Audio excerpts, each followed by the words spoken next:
name is Samantha Deshong, and I'm going to be giving you a persuasive speech today, okay?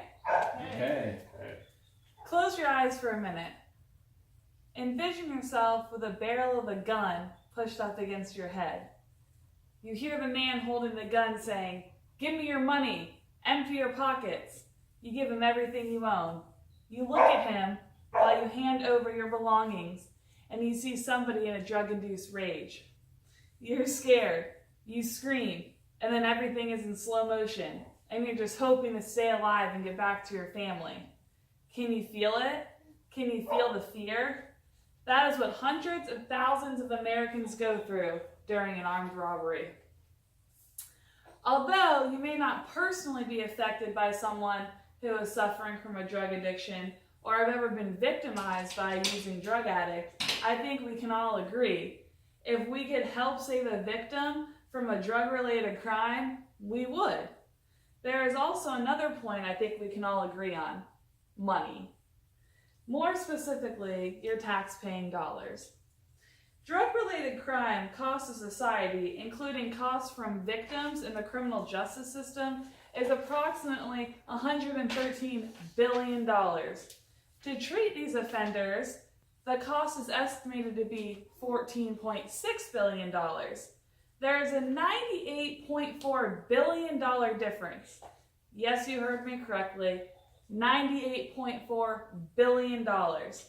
As you will hear in today's speech, there is lots of evidence to support why treatment is a better option than jail time for drug-based offenses. It is because of this evidence that I urge all of you to think of putting programs in place, such as drug court, to help future victims and mentally ill individuals and save us all money along the way. Think about all the horrible drug-related crimes you've heard of or you've seen on the news. What if some of those victims never had to be victims because the offender was treated and did not reoffend? How many crimes are committed while under the influence of drugs and alcohol? According to the Bureau of Justice Statistics, in 2004, a survey of inmates in state and federal correctional facilities, 32% of state prisons and 26% of federal prisoners said they had committed their current offense while under the influence of drugs. That means that more than a quarter of our prisons are filled with these kinds of offenders. The main issue that can be helped with drug-related crimes is the offending by the drug-addicted person, is the reoffending. According to the National Association of Drug Court Professionals, 60 to 80% of drug abusers commit a new crime after release from prison.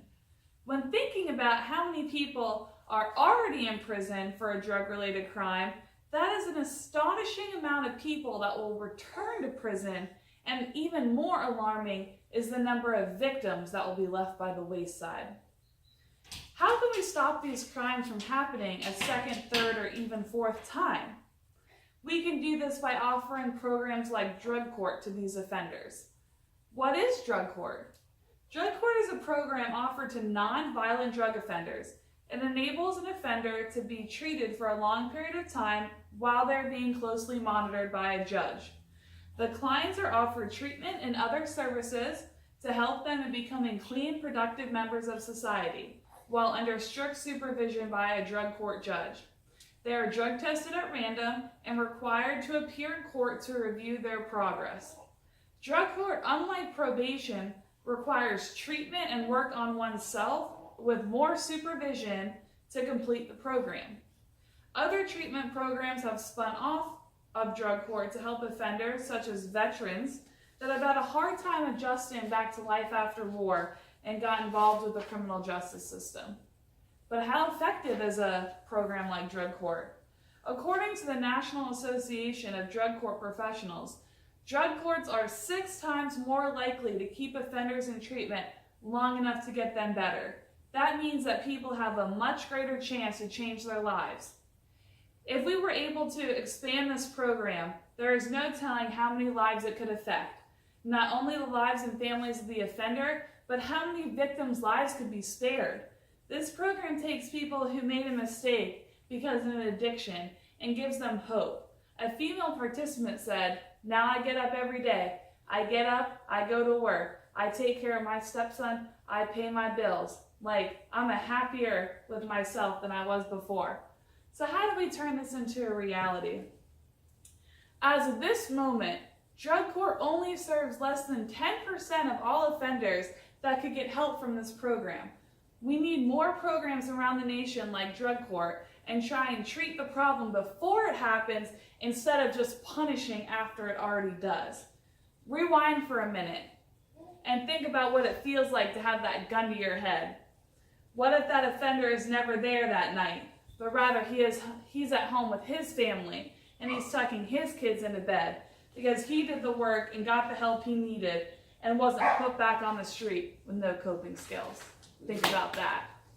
All right.